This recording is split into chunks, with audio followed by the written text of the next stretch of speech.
Welcome to the Kaleidoscope of Possibilities, Alternative Perspectives on Mental Health. My name is Dr. Adriana Popescu. I'm a licensed clinical psychologist and leader in the field of mental health, energy psychology, addiction, trauma, and empowerment. In this podcast, we will be exploring mental health from a variety of perspectives, from the spiritual to the shamanic and beyond. What if mental illness isn't everything we think it is? What if everything we see as a pathology is actually a possibility? What else is possible with mental health?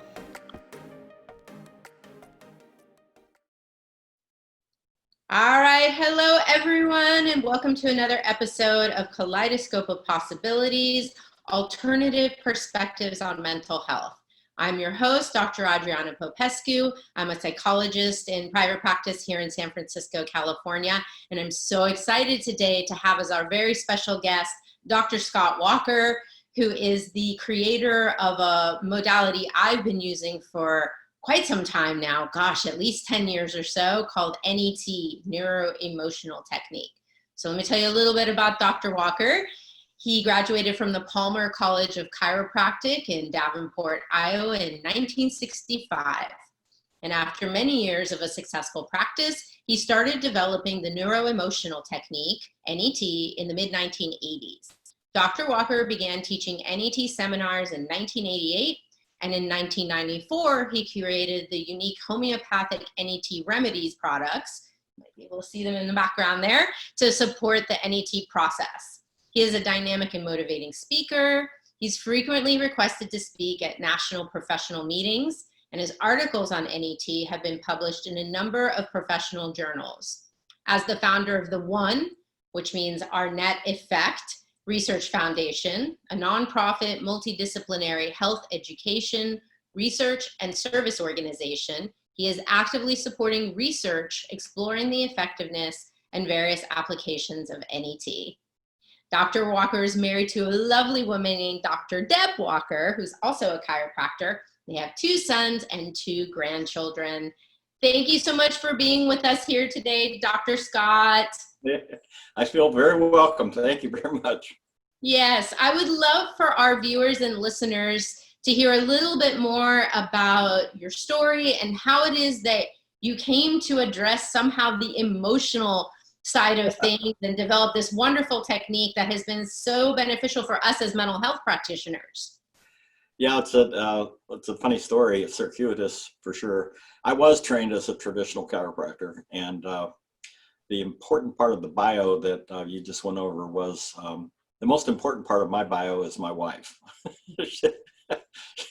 She's been so powerfully influential and facilitatory, toward what we're trying to accomplish. So anyhow, yeah, I was trained as a traditional chiropractor, and that's fine.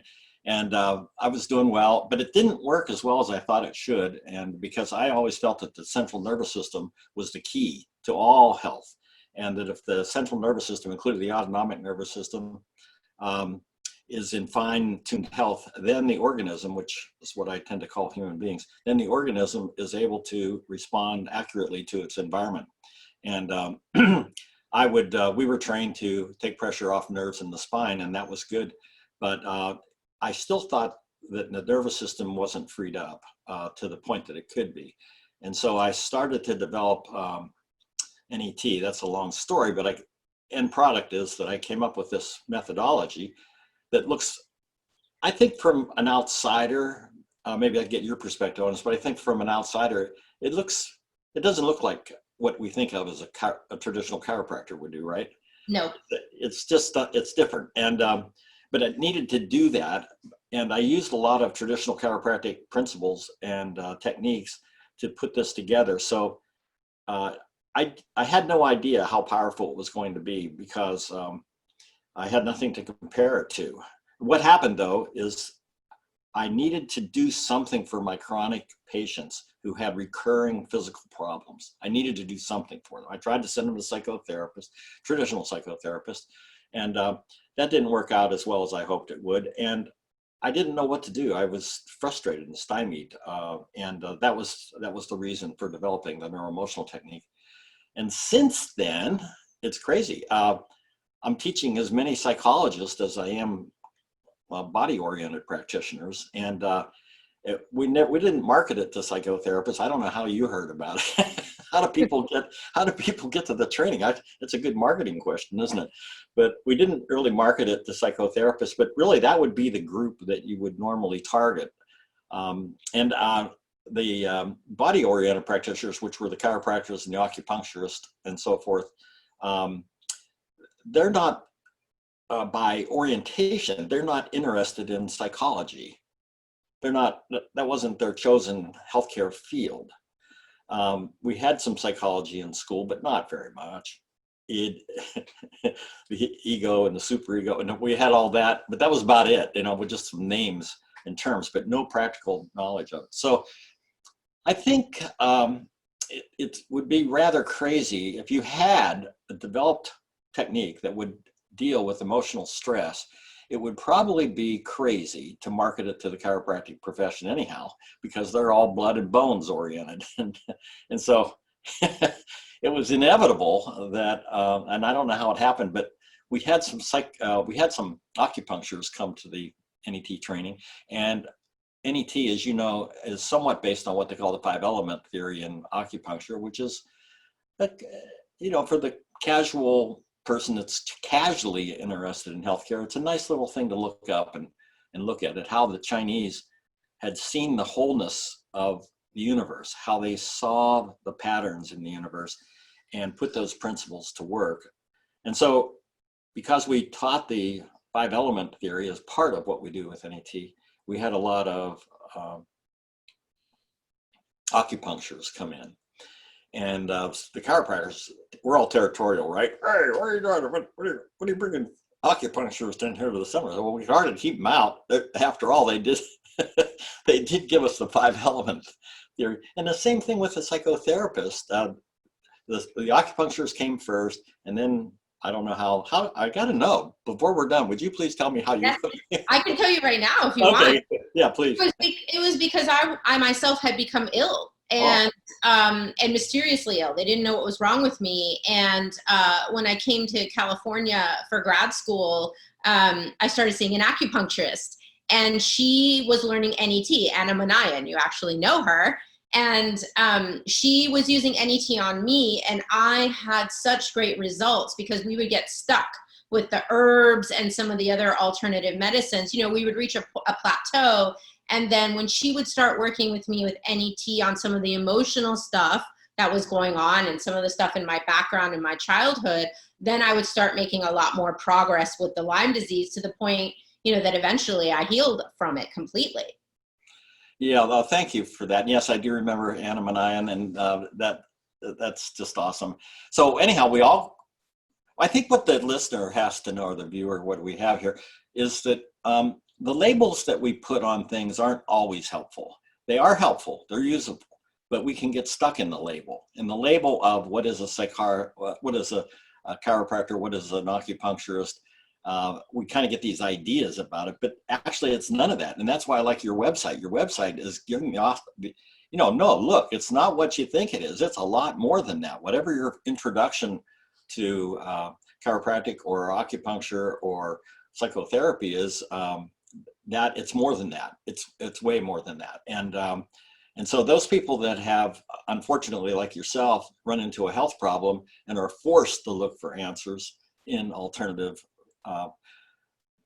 pathways, hopefully through your efforts like this podcast, for example, people can hear about it and get somewhat acquainted with it. If it makes sense, then they can go out and seek other kinds of help faster, earlier, and get better faster, earlier. And so I really applaud your efforts, and I'm very happy to be here with you today.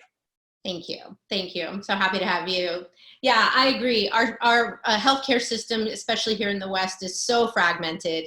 You go to this specialist for this thing and this, and you're supposed to go to the mind doctor to talk about your problems, and you go to the body doctor to deal with your body, as if these things were separate, but they're so not separate. And what I've always appreciated about chiropractic is that there is this more holistic orientation. You're not just looking at the blood and the bones. You're recognizing that there's so much more to it. Yeah, you have to do it if you want to get your patient well. The old rap on chiropractors was you have to keep going back, and to a large extent that was true. Because why? Because we weren't addressing the mind part of the mind-body complex. You know the and you're right. Our culture for the last 300 years since Descartes postulated that the mind and the body were separate, people have been educated that way. What else? They don't have any. They didn't have any other education unless they were in the East or unless they were versed in homeopathy.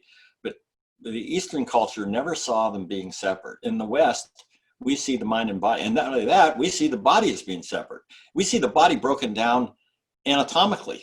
Okay, you dentist, go ahead and take care of the teeth. Okay, orthopedist, you can take care of everything. Podiatrist, you can take care of the feet. But then they get in wars. Well, wait a second. If we're the podiatrist, how far up does the foot go? Does it go up to the knee? And then the orthopedist says, no, no, no, you can stay down below the knee.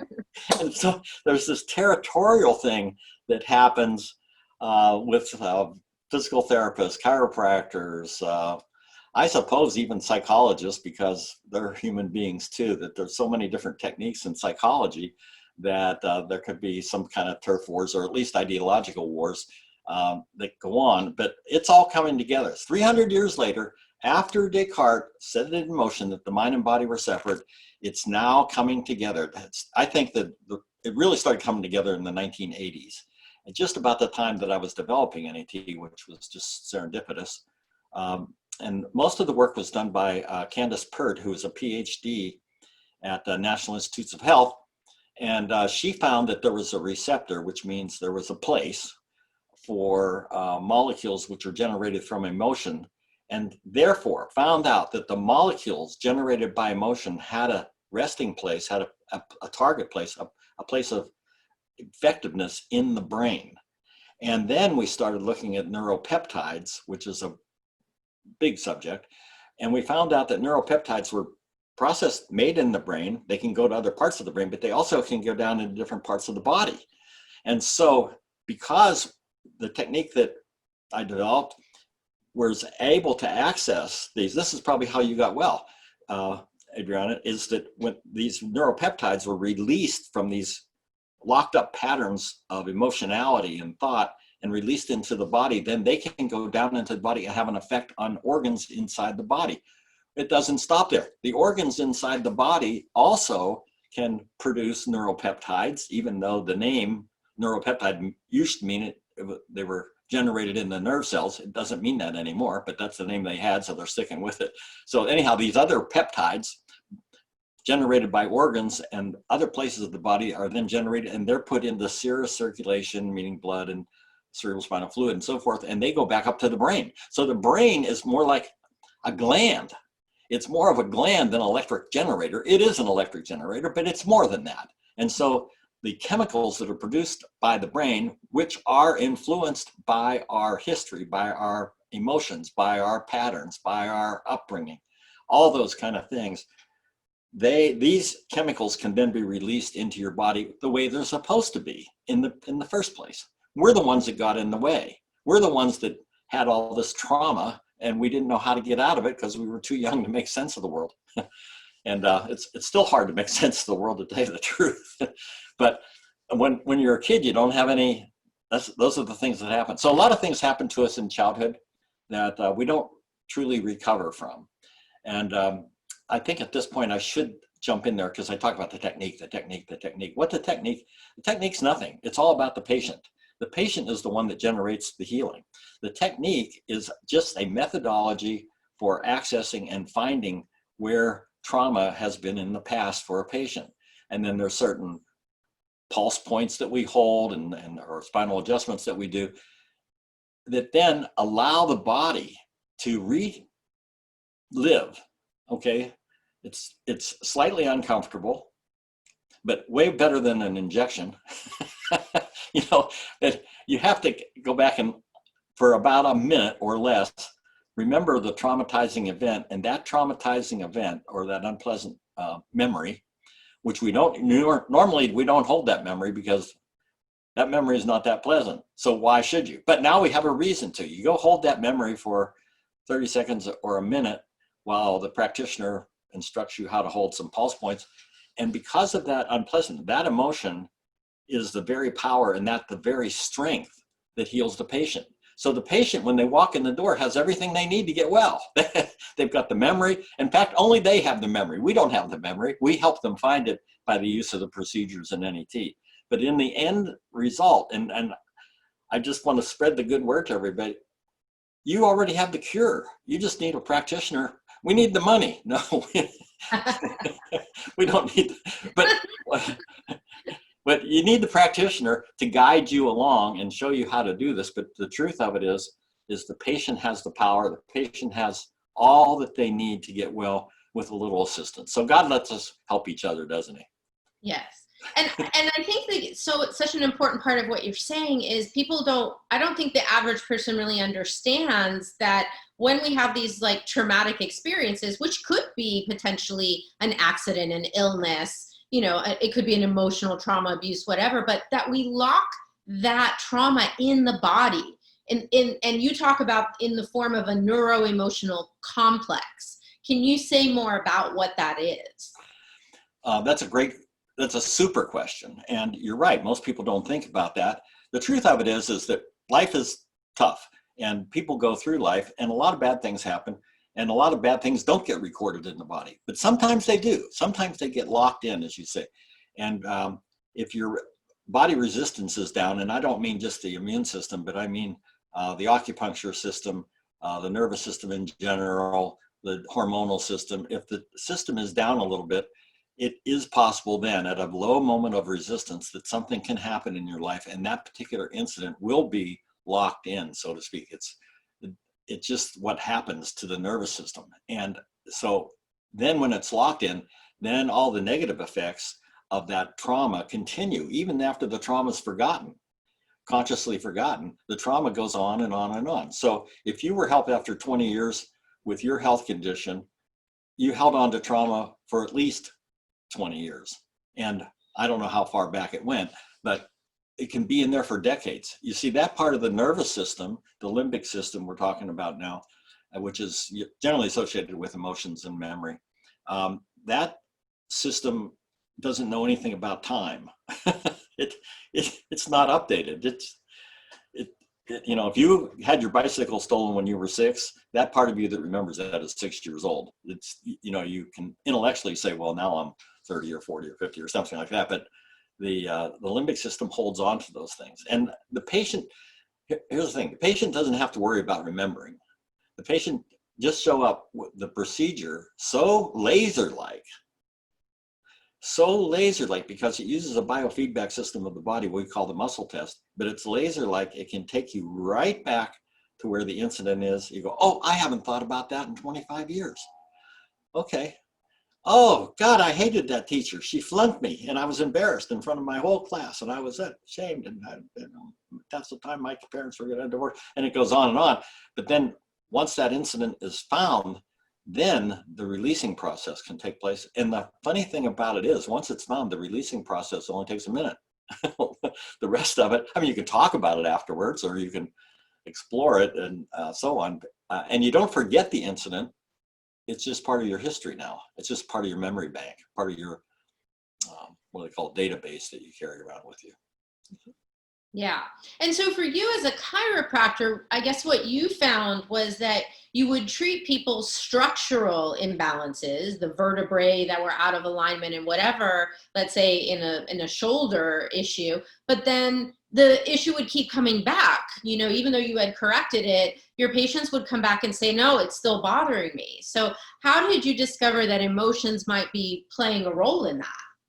Well, due to the work of a lot of pioneers in chiropractic, there's a guy by the name of Terence Bennett. And Terence Bennett, he was a chiropractor, and he found out that there were 2 points on the forehead that corresponded to this limbic system we've been talking about. And we had the tool of muscle testing, which was developed by a George Goodhart back in 1964, I think, my teacher. And we found that this biofeedback system on the muscle test, we could go and find out if there's a problem in the shoulder by just simply touching it and testing a muscle, and then putting the hand on the forehead to the points that Terence Bennett found, or the emotional points, which are just right in the middle of the forehead. I call them the oh God points. Oh God, that happened. And I mean, it's almost a reflex that people will, oh gee. And which is interesting that that happens and people do this. And anyhow, then I found out that the emotion, I'm getting excited about this. I hope I'm not talking too fast. I usually don't talk very fast, but anyhow, I'm excited about this. So say a shoulder is your example, and then we could find out whether it had an emotional component or not. Not all bad shoulders do, but chronic bad shoulders do have an emotional component.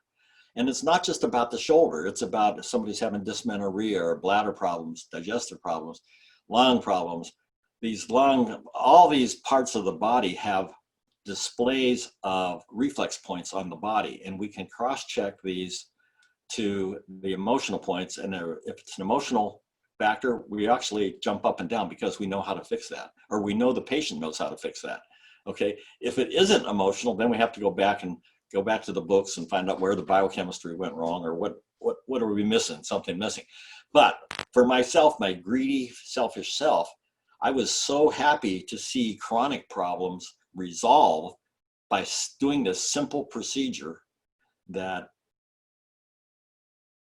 it's a hard procedure to describe. If you want me to, I'll try to describe it, but it's hard to describe because it's so simple. Because what the doctor does looks so simple, and what the patient does looks so simple, because all the work, all the heavy lifting is going on inside the patient's nervous system.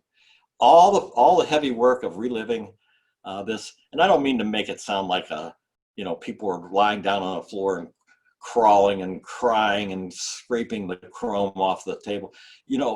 It's not that bad, but it is a little unpleasant. But the patient's in charge. The patient doesn't have to do it if they don't want to. But it's not bad at all. Can you describe it from the Sure. standpoint of a psychotherapist? What kind of pain are we talking about here? Well, I think we're talking about what's below the conscious mind, right? Like so many of the people, especially if I'm working with a client who, let's say, is depressed or anxious and they have no idea where it's coming from. For me, what I have found with NET is that the diagnostic portion, which is the manual muscle testing, can help me and the client to access that buried information, that repressed emotion or a traumatic event that, even like you said, something as small as the teacher flunked me or somebody yelled at me, you may not think that's such a big deal now looking back on it, but at the time when you were a child, it was incredibly painful, frightening, traumatic, whatever, and that is still locked in there somewhere. And it's still impacting you today. So I really like the diagnostic part because I can go in with a client. It could be through a body thing. I mean, they may have some weird, I don't know why my shoulder keeps hurting. And the doctor said there's nothing wrong. X-rays don't show anything. Or a lot of times it comes through Surround the Dragon, this protocol that you have that in energy psychology, we call psychological reversals, which is where I'm trying to help someone work through an issue, but they seem stuck, right? And so I can actually muscle test them. Like I work with addiction, right? And a lot of people will say, I want to get clean and sober, but I can't. And so I might muscle test them. I'm okay being sober, or I'm okay not ever having another drink, and if their arm goes weak, I know there's something else going on in there that it says it's not okay, or maybe it's not safe, or maybe they don't think they deserve to be sober. And this procedure helps me with them uncover what the root of that is. That's really the key. The protocol allows us to discover the root of the issue, whether it's a physical issue or an emotional or a mental issue, a belief system, that the person can then, once we get the snapshot, as you call it, of what it is, then we can do the procedure, stimulate that acupuncture point, or do the spinal adjustment, and then that person releases that stuck energy. Yes, good explanation. Very good. You want a job? So it's very exciting because you and I are on that. We're watching it happen all the time. But for somebody that's new to it, let me just say that it's a painless procedure.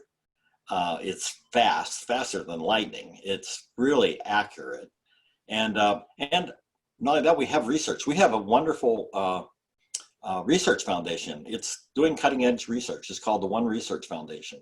One means our net effect. ONE. Our net effect. Our net effect of who? Our net effect of the patients, of psychotherapists, thank you, of body-oriented practitioners, chiropractors, acupuncturists, osteopaths, what have you, medical doctors, dentists. And so all of us working together, like you and I are working together today, working together, we can bring something into being that otherwise wouldn't be together.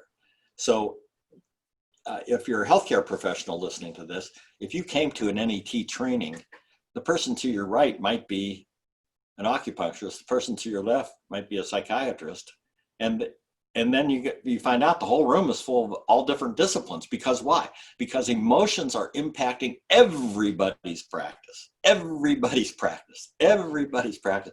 And it's what's the number one complaint? Stress.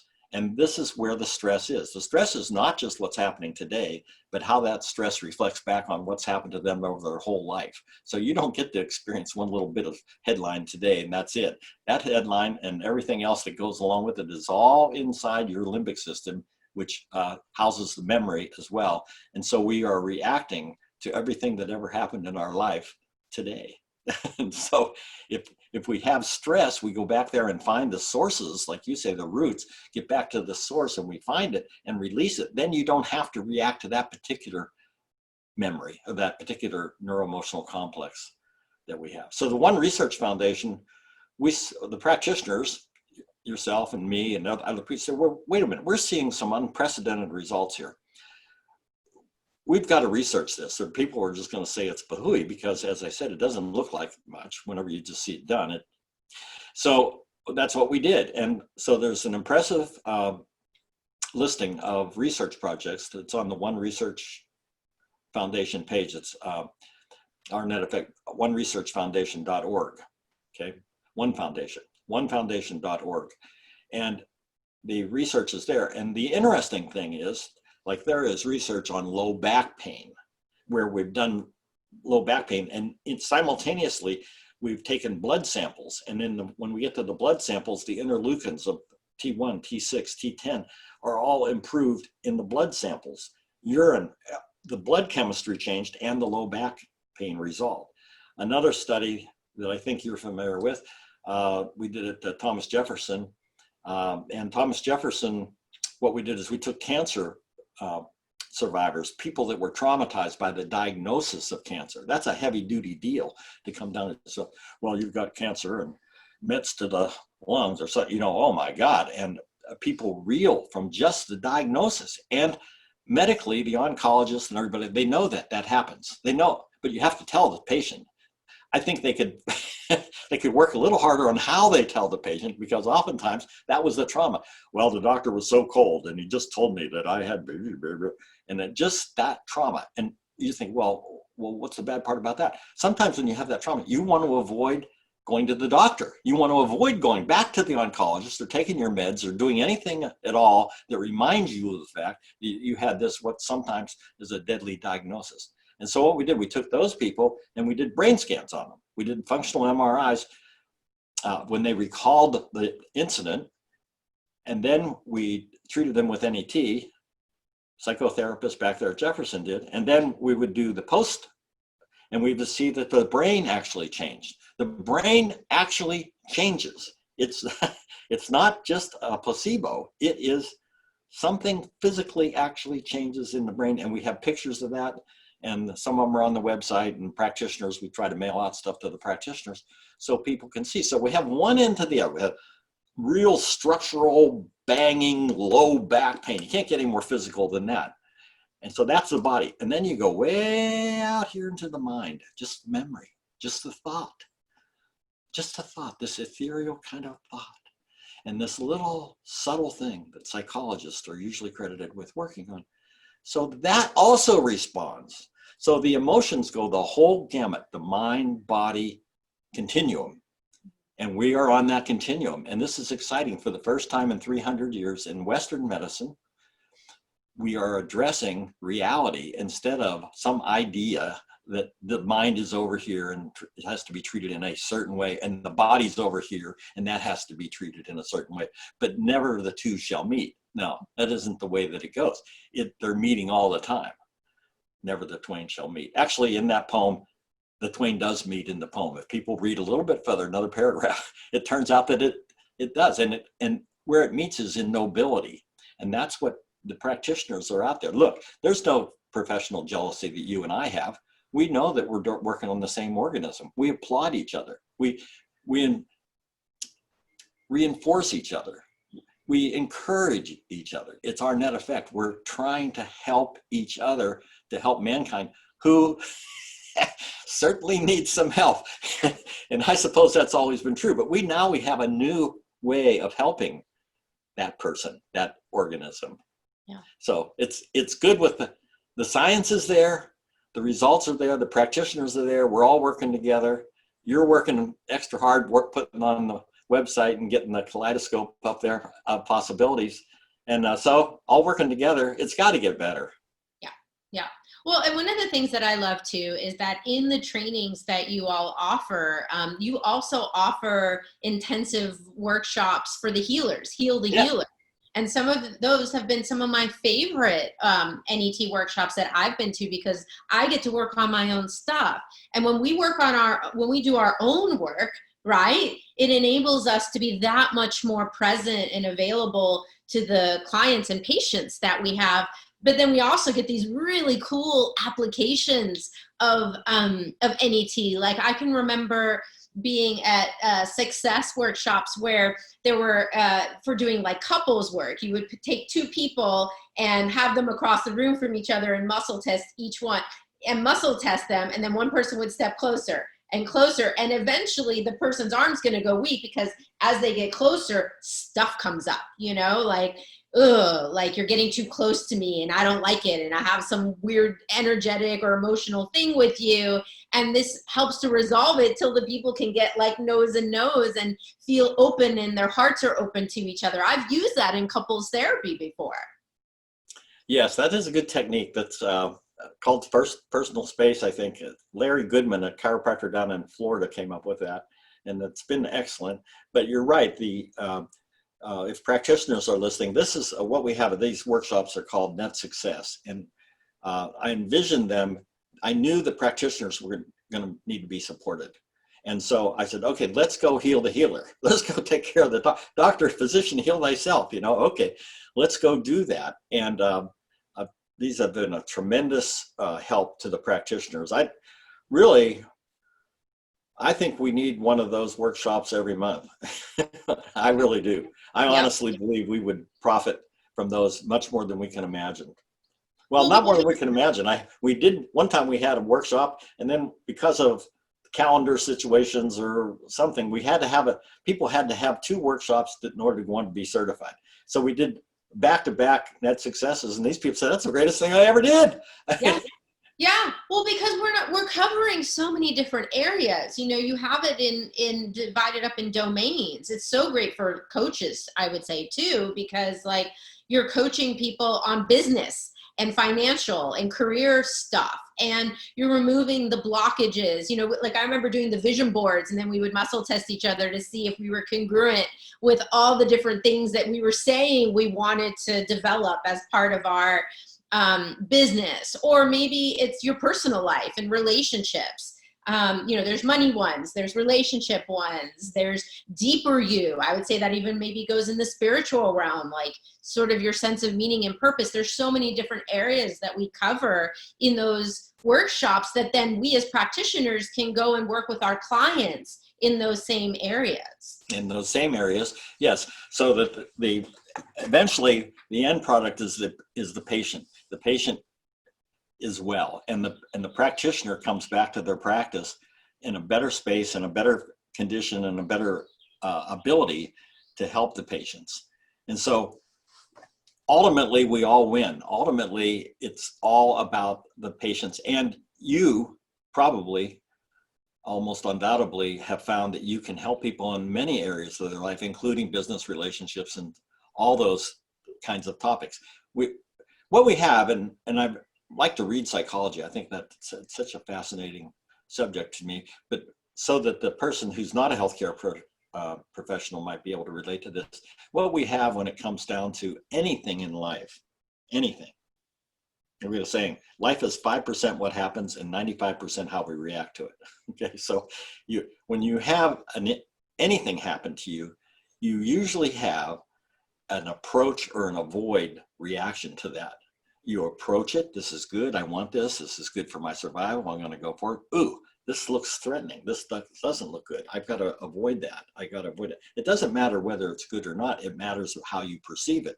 So it's the perception becomes the reality, and then you have all these emotions with different names that are usually fall into an approach or avoid kind of category. So it's just as simple as a tropism of a flower that turns to face the sun.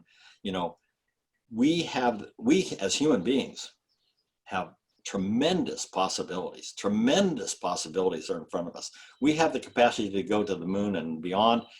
And each person that comes into our office is it's a store of infinite energy. And all we need to do is to loosen that up a little bit so that the person can be set free, so they can either heal with that energy or they can go produce in their life that which they want to produce. And the key is in the person. We have a saying is men don't kill themselves. Men don't die, they kill themselves. Men don't die, they kill them. Because when you analyze it, finally, in the final analysis, when you're tracing things back in their memory, you're finding it that basically they made an error in their thinking because of emotions. It wasn't because they're stupid. It's just that that's the emotional reality. And I remember, to illustrate that point just a little bit, I used to live out in the country, and I had a friend that lived about a mile away, and I would always run, try to keep myself in shape, and I was always run up to his house, and there were no roads to speak of, there were pathways. And I went down the pathway one time and I looked down and I saw a snake, almost tramped on it. You know what I mean? I almost put my foot down, and I actually had to double back my foot and almost stumbled over and fell. And I thought, whoa, what was that? And I went back and I looked, and it was a stick. It wasn't a snake, but it was my emotional reality. Yeah. You know, I don't know if you even know this story, another illustration. My wife was doing a seminar. My wife is a chiropractor, by the way. You know that, but I don't know if your listeners do. But anyhow, she's doing it. She's teaching, and guy comes up, and his problem was that he was fearful about something. And when we did the muscle test, I went back to where him and his father and his brother, they were out camping. And so out of the middle of nowhere, his father, who's usually loving, reaches over and starts beating on him for no reason, just beating on him. And he doesn't know what he did. He doesn't know what happened. My dad doesn't love me. I don't know what happened. And so anyhow, that was his NEC, which I think was manifesting as a physical problem somewhere, something like psychosomatic, we would probably call it. But anyhow, generated by the emotions and manifesting in his body. And so at the break time, my wife is in the back of the room, and the guy comes up and he says, you know, I'm a chiropractor, and that was my brother that you had up on stage. And I was on that camping trip. And what happened was he caught on fire, and my dad had to beat the flames out. Mm-hmm. And here this guy had this misperception about what really happened, but it was his emotional reality, kind of like a stick is a snake, you know. It was his emotional reality that his dad beat him for no good reason at all. And this kind of thing happens all the time in life, that we have under times of stress. One of the definitions of it is that we don't have the time, the body organism doesn't have the time and energy to take in the entire context of the situation, because there's survival right now at hand. And so we narrow everything down to getting the survival handled, which is a good thing. But so we get survival handled, but then we carry the trauma along with us. Mm-hmm. And so I don't know what started me talking about that. You're a big psychotherapist. You just pull this stuff out of me. Yes. Well, I know. Funny. People just get around me and want to tell me all their stories.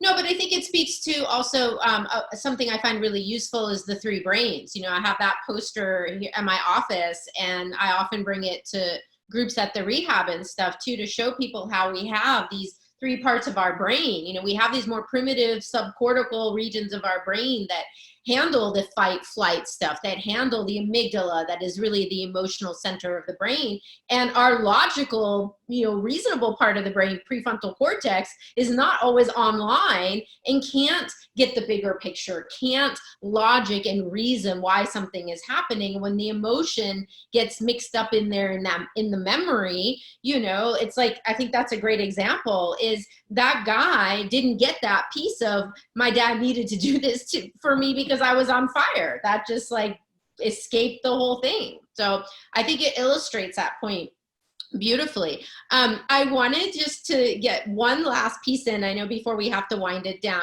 So usually NET is something that's done in the office with a practitioner, but you also have developed the FAST technique that clients or patients can use on their own outside of the office anytime they're feeling like stressed or overwhelmed. Can you briefly just explain that, or even show us, so that our viewers and listeners have a tool that they could at least maybe start practicing with?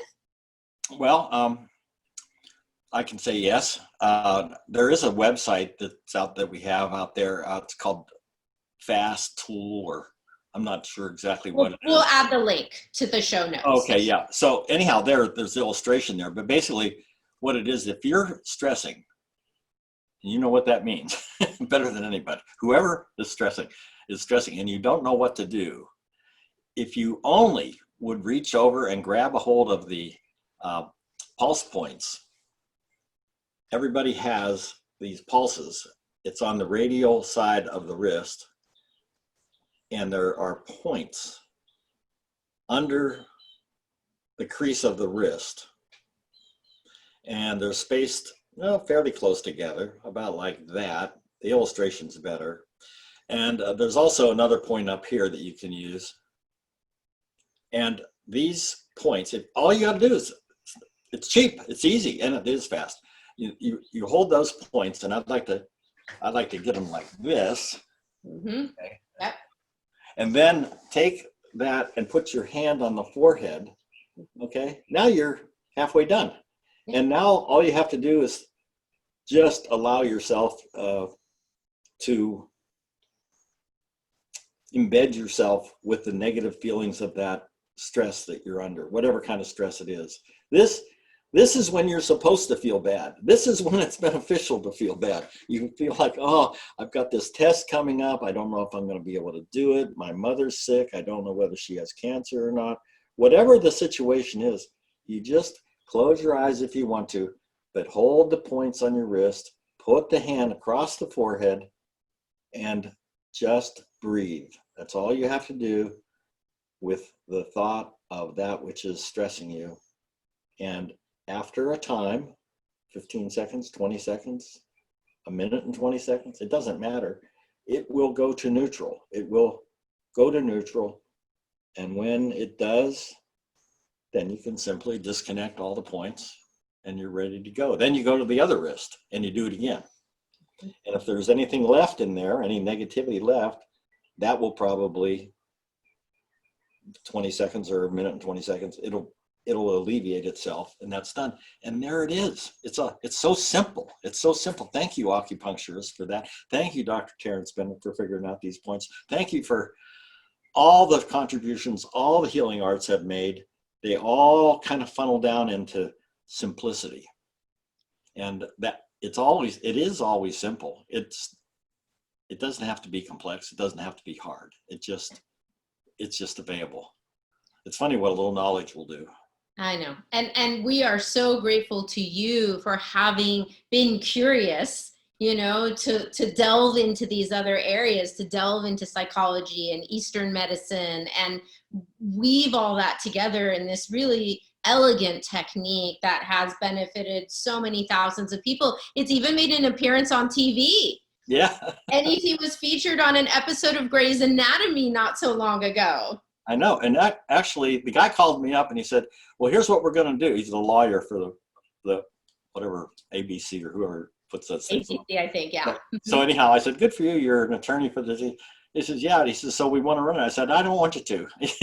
He said, why? I said, well, because it can't do any good for anybody. I mean, you're probably going to misrepresent it. No one even understands it as it is right now. I don't know, who's the writer? How is it going to be portrayed? I'm against it, So I got a call from the writer, okay, and he said, well, here's this, and he talked a little bit, and he said, I got NET done by a practitioner up in Los Angeles, and I don't know why I'm spacing on her name, probably confidentiality things, but anyhow, I knew her. She was a psychotherapist, and I had trained her 25 years ago, and she was a class act. This woman was a healer. She was a class act. I said, that's all you got to say. If you went to her, everything's okay. We're on. And it did come out. You're right. The Grey's Anatomy, there's some episode last year, 2019 maybe, that portrayed NET actually pretty accurately. Yeah, it did. We'll see. I'll dig it up. I'll see if I can add that in as well to the show notes so that people can go check it out. It was great. He got a lot of relief from like deep seated stuff that was creating a lot of problems for him in his life. And he was anti-therapy and everything, but that guy got a really good result. Oh yeah, that's right. Yeah. But that's it. As we go through life, we have to change as we learn more about ourselves and we learn more about the world that we live in. We realize that we have to change, we have to grow, we have to get bigger than the problem that we're facing. And we're doing that. And congratulations to you and everybody else that's doing it, and the patients. Yes, yes.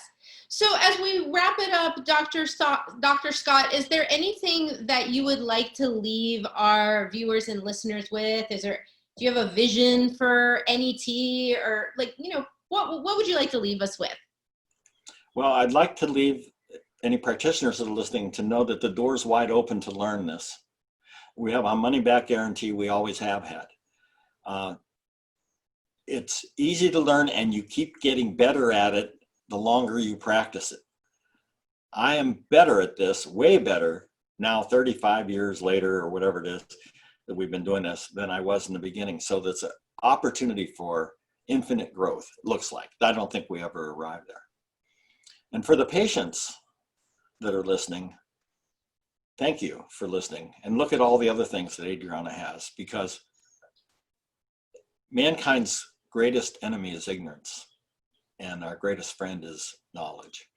And so if we can bring knowledge to meet ignorance, we can dispel it, and we can make things better for everybody. And we need that in the world more than ever. Right? Oh boy. Oh, thank you so much, Dr. Scott, for being with us today. This was really wonderful. If people want to find you, netmindbody.com is the main website for NET. We will add all the links. I'll also add a link to the One Foundation. You're doing tremendous work there with the research. Gratitude to Dr. Deb as well, and give her my best. You guys have just had such a profound impact on my own life, and then of course on the life of so many of my clients who have received the gifts of this modality. And you are a gift to the world. Very kind of you. Thank you. Thank you.